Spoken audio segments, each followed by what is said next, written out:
I don't know if I'm digging this music today. I kind of like it. Welcome to Social Surge. I feel thoughtful about the song choice. Right? Me too, a little bit. And also, it's like, it's fine. Like, one of the biggest things, so like, this is the thing that I have to work on in myself when I am putting together assets, right? Content, video, like whatever, right? Is you have so many choices and you can literally spend like 45 minutes being like, oh man, what's the song? Like, what's the perfect song? And something that I have been really working on across the board in my life is to not let perfect be the enemy of good. Good enough, right? Because a lot of people are frustrated about the time that they spend and how the time that it takes. And yes, this business takes some time. It does. But sometimes you just have to choose it. And you want to know what? The song was fine. if we looked for the perfect song, we wouldn't be here. So that's right. We got James Milner who's joining us on Instagram. And James, we have already answered a portion of your question. We are answering the rest of it today. So last week, James texted me or called me and said, hey, what kind of KPIs should we be paying attention to? What are the things that are actually important that we know that our content is missing? And on Tuesday, we went over those KPIs, including impressions, views, follower count, not the amount of followers, reach, how many profile views you've had. So we went through a lot of that on Tuesday. Fly wanted to keep this second part of James's question because James said, what happens when you don't like the platform that you're supposed to be on? And so Fly and I were chit-chatting about this last night, and she was I could just see the text dots just keep going and going and going and going. And I was like, I literally wrote an essay in the text box, like in our SMS text messaging app. I wrote like 10 paragraphs, and then I thought to myself, let me just save this and not like use this thread as my like brain space. But I have some thoughts. Tell me your thoughts about, because I mean, this is an actual legitimate question. Many of us don't like some of the platforms that we're on, and so we don't pay attention to them. But in this industry, in commercial real estate, LinkedIn is one of those platforms that is kind of a necessary evil to be on. Now, if you had asked me 10 years ago if I would be as active on LinkedIn as I am now, and really digging into it and telling people, hey, like, you need to be on LinkedIn. That's who your target audience is there. Part of it is just not identifying who your target audience is, right? Like your investors, your owners, your buyers. These are those higher level people that are going to be on the platform. X is another platform that people don't like. I love it. I think it's great. I have a lot of fun there, but I make it fun for me. And I also have that type of personality that I don't give a crap what I say on a platform, right? I mean, I literally will start posts with, the grass ain't always greener, the shit is still there, right? So there's a lot more freedom on X. And I actually do enjoy when people bring that same level of freedom to LinkedIn, because in my mind, LinkedIn is really just a digital workspace, and I've frozen, and this is my internet all week has been like, you're just gonna freeze and you're gonna look like this. It's great. I love it. No, but like, I always encourage, this is sort of a side tangent, short. I always encourage people to try to like push their comfort zone on LinkedIn a little bit, because the way that because people treat it like, like a glossy advertisement in the New York Times magazine, or actually most people are not treated like that. But what I mean is, like, there's a kind of corporate veneer that people feel like they have to bring to this space, and which is not at all representative of how we are in real life. Right. In real life, there can be a little salt on something, right? And people feel more free to do that on X. But I do appreciate when people kind of bring that volatility or that, you know, that level of authenticity to LinkedIn, even you, right? Because again, the whole point of this is to build relationships. I'm frozen again. I'm going to lose my mind. The whole point of this is to build and nurture relationships with your prospects, your clients, and your peers, your referral partners, all these people, right? And people don't do business with posts. People do business with people. It's just what to remember, right? And so, but because we have put ourselves in this like little box, literally, or this little like the little rectangle, right? It's there. It just is. It creates layers of friction, which I would like to speak about. But the first thing, so the question at hand: what do you do if you hate this? What do you do if you do not like the platform that you are getting the most engagement on? And so, like, it'd be interesting. I would love to hear from James, you know, at some point if he's still around, if he wants to share specifically what, I mean, did he say what platform specifically? Are we talking specifically about LinkedIn? Yes. If I remember correctly, yeah. I remember correctly, James was like, I don't like LinkedIn. Like he likes Instagram. Yes. Right. So let's get into it. Okay. So before anything, we need to unpack and examine and dissect what exactly it is that you hate about it. Right. And so and you know, speaking to James, but really speaking to everybody, because I know this is an issue. Like, if you don't like it, I want you to really zoom in and like get really extremely self-aware about what specifically you don't like about it. Is it that you don't like the content that other people are producing? And that's the biggest one for me, because like on Instagram, especially if we're looking specifically at Instagram and LinkedIn, the kind of content on Instagram is vastly different than the content that we see on LinkedIn. And a part of that is because of the visual, like the how visual important aspect, the visual element is on Instagram, right? Now, there's a lot that people do in the captions. There's a lot that people do in the comments, but the primary content on Instagram is either photos or video. Right. And so, you know, I would need to go to do this specifically for James. Like, what I would do, you know, is go and look specifically at what the content is on Instagram and then figure out how to port that or adapt that specifically to LinkedIn. Pictures do well on LinkedIn, but they still really need a strong text or caption on that as well. But really, like, and you know, and we always talk about LinkedIn is pushing video. Short form video on LinkedIn is like gaining traction, you know, gaining popularity. I think it's a new important way to differentiate yourself on this app. But the thing on LinkedIn is really the text posts, the short to mid-length text posts. That is kind of closer to what we like, where we see things moving on X, right? Mm-hmm. Or that came from X. And so, so there's two sides of this coin. One is the actual production of the content and the actual engagement of the content. And so, like with other people's content, right? And so, if Instagram is your favorite, and you're getting more engagement on LinkedIn, or you're getting more, you know, meaningful connections with your prospects and your clients on LinkedIn, like that is a problem that you need to solve. And so, but really, truly, like with Instagram to LinkedIn, that's a hard hurdle to get over because of the nature of the different. What am I trying to say? They have different content, both in the production and in the consumption, right? And so that's a huge thing right there. And this is sort of like just projecting like all different corners of this problem, right? And so, but I can also see like, so this is what I mean when getting really granular about why you don't like it, right? Because it's like, if you're okay with producing content on there, but you don't like engaging on there, or you're more likely to spend less time on the app because you don't like the content of other people, like that is good information that to know.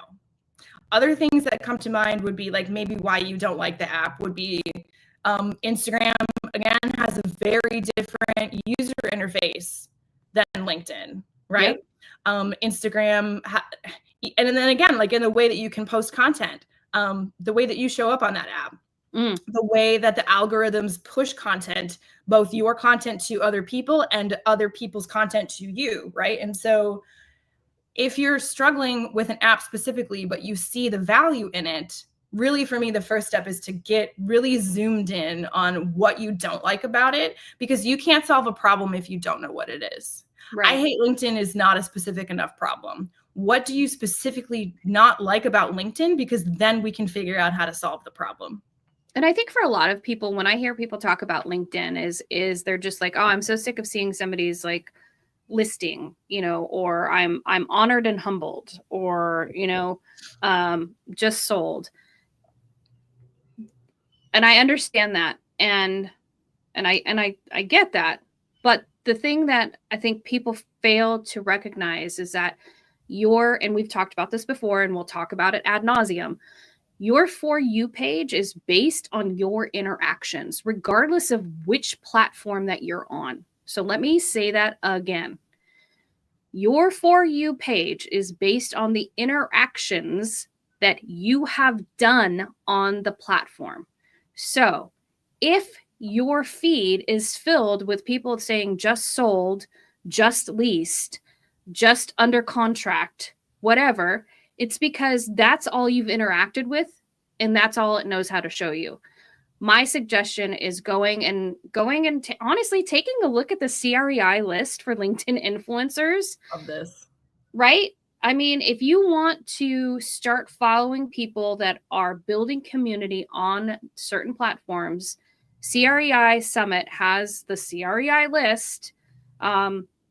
Last year, I think there was like 150 people on the LinkedIn list. I know it hasn't been launched yet, and I get that, but you can go look at last year's list. Last year's list will still give you people to follow that provide really good content. Okay.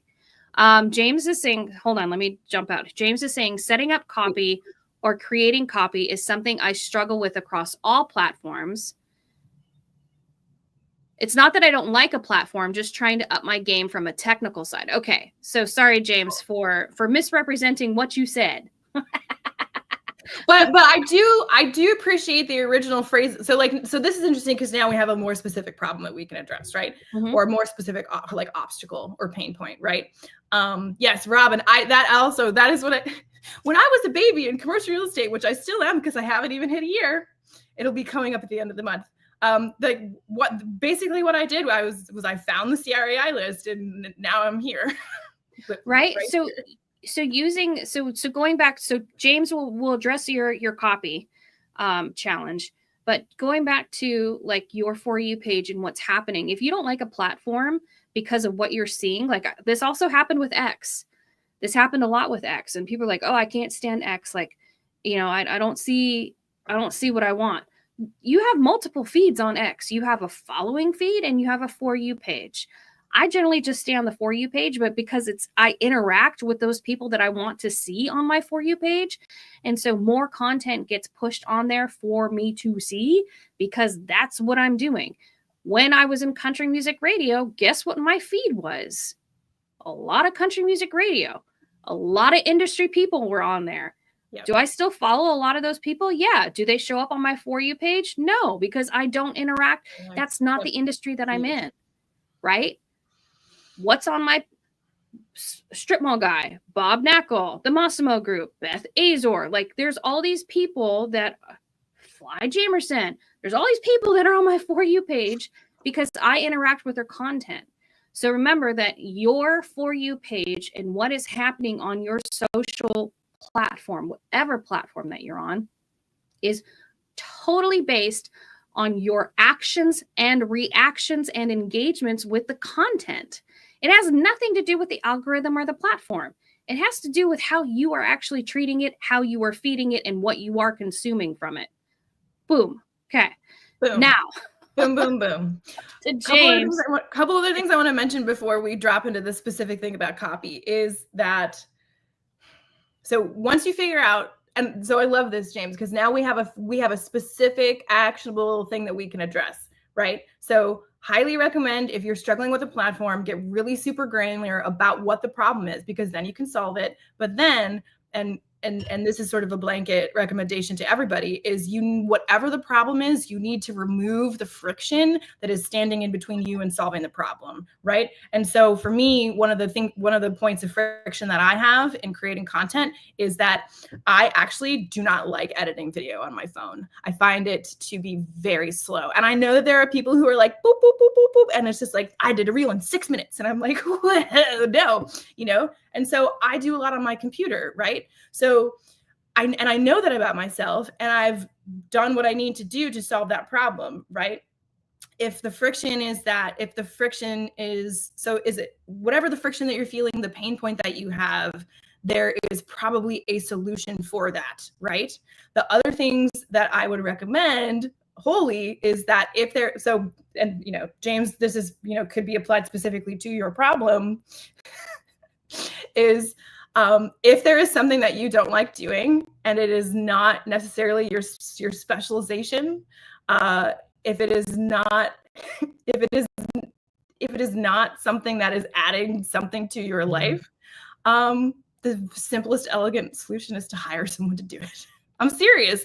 In the same way that you would hire an office administrator or an office manager or a processor to handle the paperwork, right? Because again, where your zone of genius is, really where the meat of the work is that nobody else can do, is you making your calls and talking to your clients. Right. You don't need to be a best-selling author or like a master copywriter or like somebody who goes viral, right? You need to do the work that you are best at.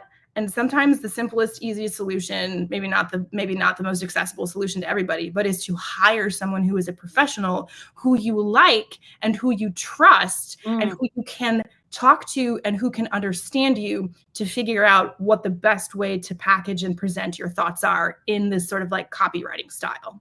So that's another, and like, that is not just me pitching Mo, but you know what I mean? So, okay. But Mo, I don't know if you have anything to add.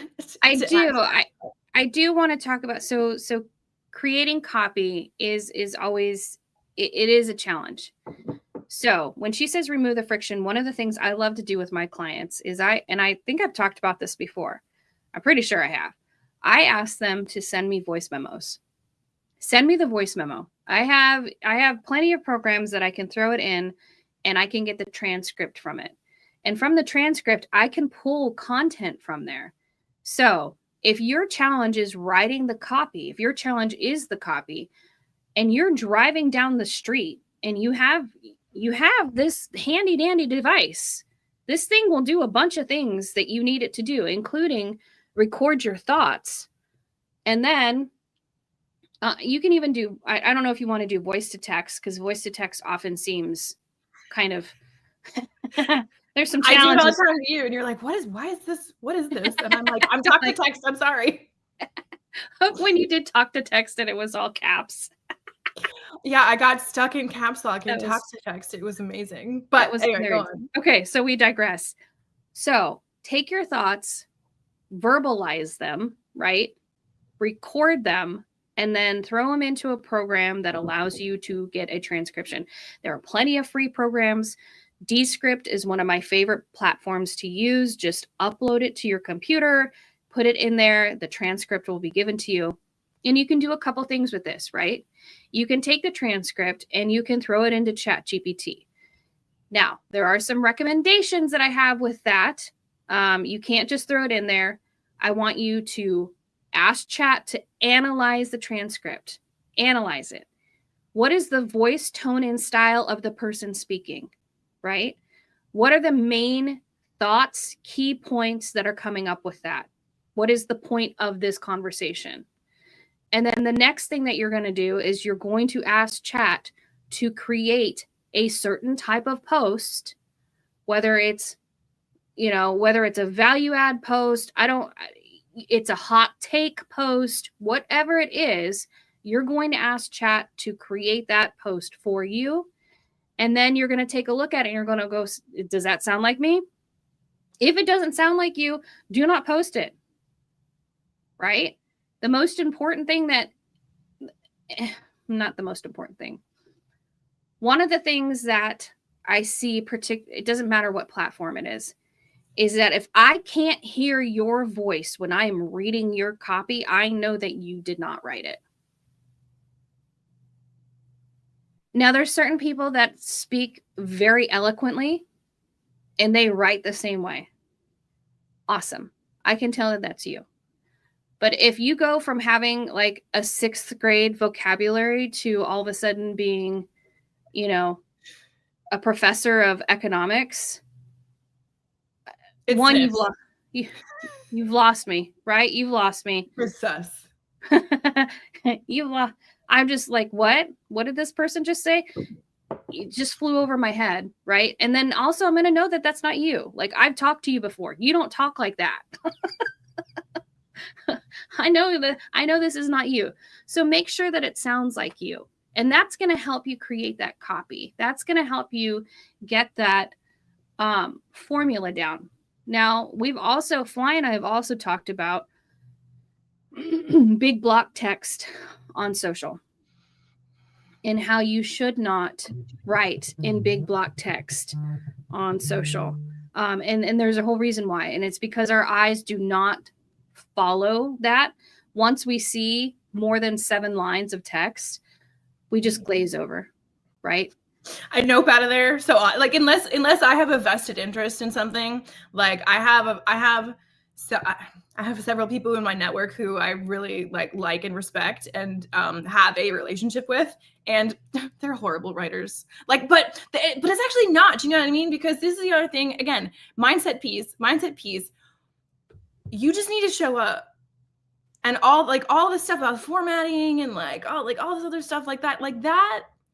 If that's a point of friction for you, if that's a pain point for you because you don't feel like you can write in a way that you're supposed to, oh my God, just ignore it and just write. You know what I mean? Like the amount of effort and time and energy that we put into like feeling like we need to show up in a certain way, it's stopping you from reaching to the people that could benefit from your work. Now, once you get into a normal routine of producing writing and producing copy and producing content, at that, like, for me, the biggest thing is just to start, no matter how it looks. And then once you get into a rhythm and a routine, like, then I would be like, okay, so let's look at how can we improve this, right?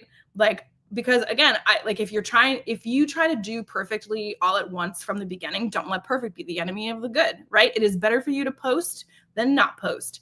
And if your post is not perfect, clean copy in the style that we've come to accept on LinkedIn, like, if that's going to stop you because it's not like that, like you're never going to get there. And the other thing too, that I really want to emphasize on this, a couple things again. Okay. So specifically to James's point, he's already producing content on Instagram.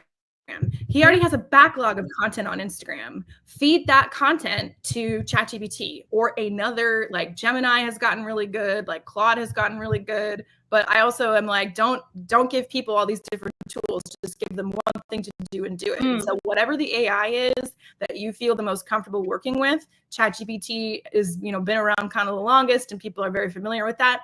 Go feed your Instagram content to ChatGPT, the videos, the posts, everything, and be like, analyze this and then turn it into a LinkedIn post. Simple as that. Like, or also just be okay with like directly porting from, directly cross-posting from Instagram to LinkedIn. Like, again, what are the actual reasons that you're not already doing that? Not just you, James, but like anybody, right? And just start and see what happens. Now, the other thing that I really want to recommend on this, and this is going to be the piece that nobody wants to hear, is that like any skill, it takes practice. Reps with Rod, baby. Like, it's freaking leg day. You know what I mean? How I have gotten to the point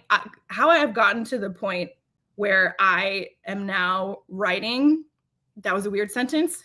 I'm somebody who writes better than they speak. Practice every day. Write every single day. Yep. It is no different than having to like get like, put in all your call, like once again, the very first cold call you make, how did that go?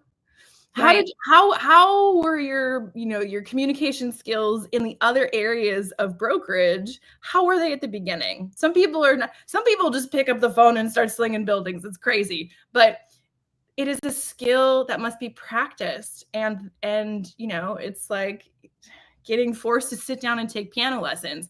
So it's a little bit eat the frog. It's a little bit like you need to dedicate time again, or outsource it. You either need to find an elegant solution, outsource it, or practice and get better.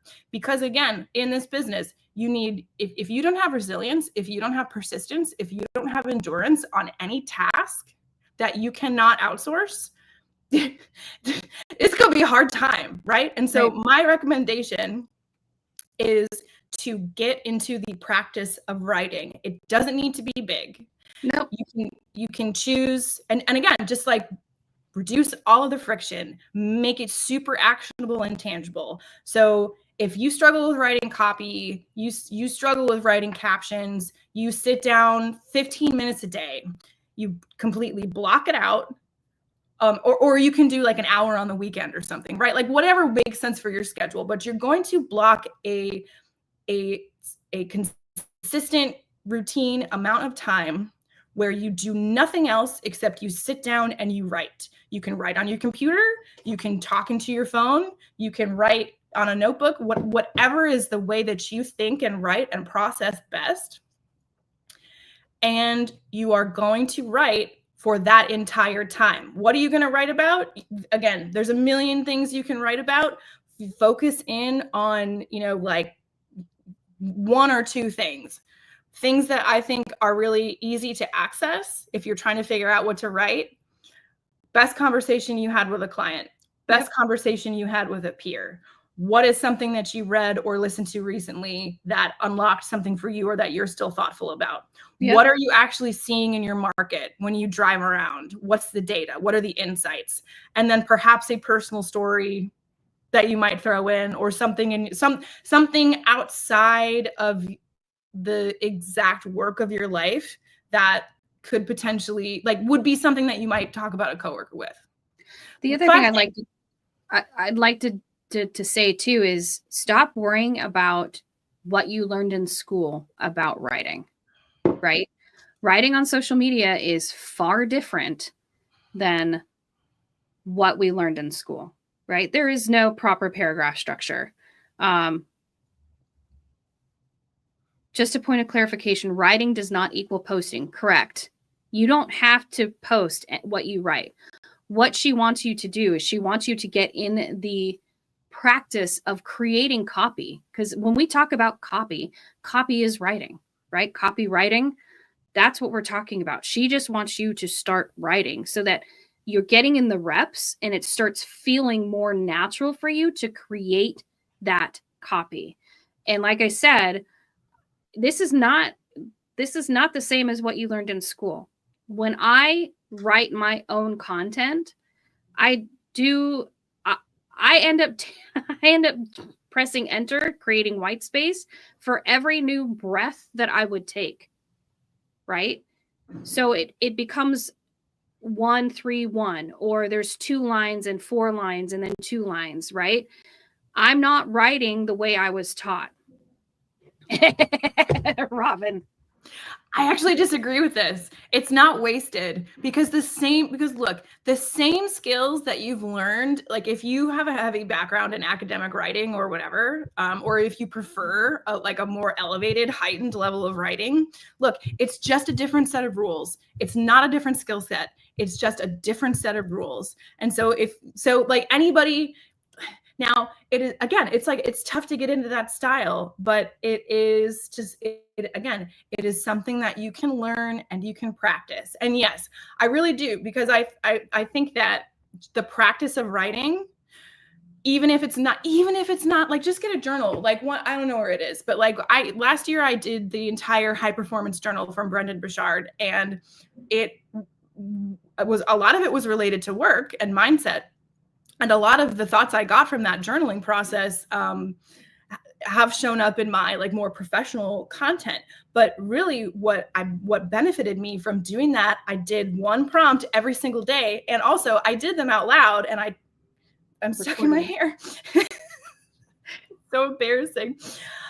I got into the practice of articulating my thoughts. And I got into the practice of also being okay with those thoughts not being perfect. Correct. Because really the most important thing there was consistency, a routine, and a deadline. Yep.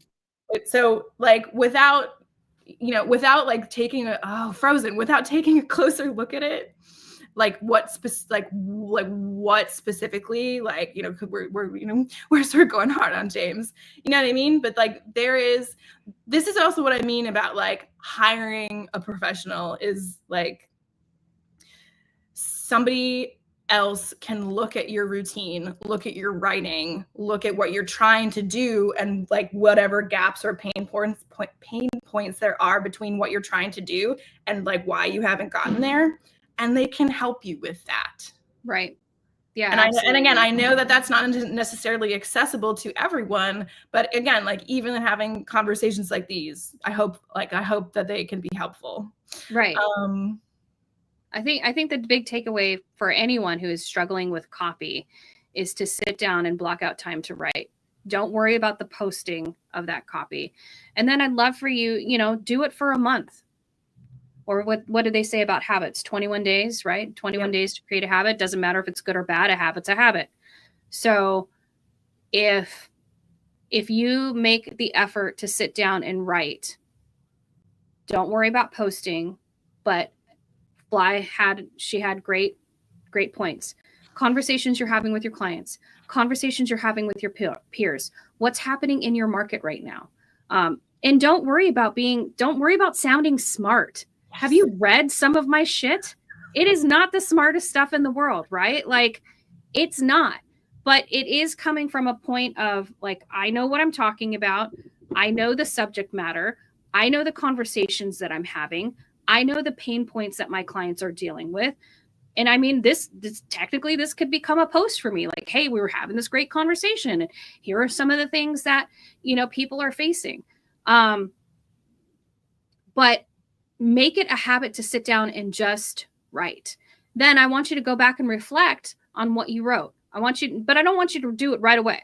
I want you to go back and reread it in a little bit, you know, a little bit after that. So that you can go, okay, hey, would this be okay? Go. Oh, well, this is actually a very, very important point, because the process of generating writing and the process of editing and formatting writing are two totally different things. They actually take different parts of your brain.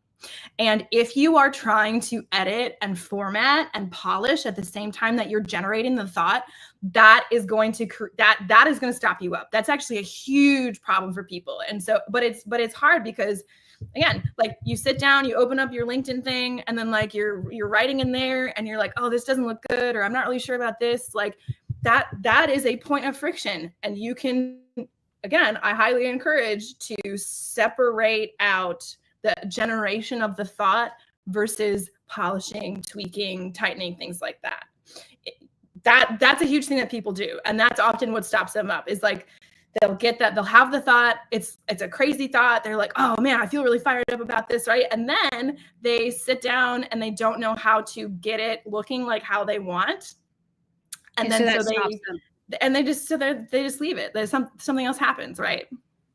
So that's another huge thing, is combining those two can often create tension and friction in the process. Yeah. So I love that. I love, you know, thinking about how you're creating your content and your copy, you know, just go ahead and write, and then go back and review, and then you can format. Because she's right. If you're trying to make your brain do two separate things at the same time, you're just going to have a brain fart, and that's going to be done. It's going to be done. I forget. My husband's going to lose his mind because I can't remember who this quote is attributed to. Is it Hemingway? Write drunk, edit sober. Oh, I love that. Probably.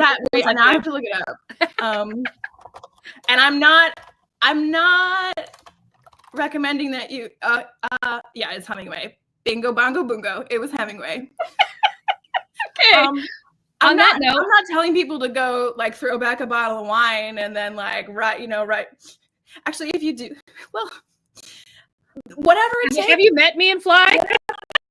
I'm not trying to advocate for people to get drunk to generate their content. That's not what I'm trying to say. But what I am trying to say is that what I'm trying to highlight about this quote is that write drunk, edit sober. To really link that to what we're talking about, generating your thoughts takes a level of inhibition and freedom to really articulate it as what you're thinking. The editing part takes an analytical eye that is actually separate than sort of validating the thought. Yep. And so really what I see with people is that when they're trying to generate the content, the copy, they have that level, they have a level of restriction, they have a level of hesitation because they're trying to get to the end product before they have the raw materials. So I actually have nothing else to say about that. That's perfect. No, that's so it was a write drunk, edit sober. That's the end. That's the end for today. That's it. You have to go take Ruby to school. We'll see you guys back here on Tuesday. Send us more questions. This is great. Yeah, and send us more questions. I hope this was helpful. We can continue talking about this. All right, everybody, have a great week. We'll see you later. Deuces.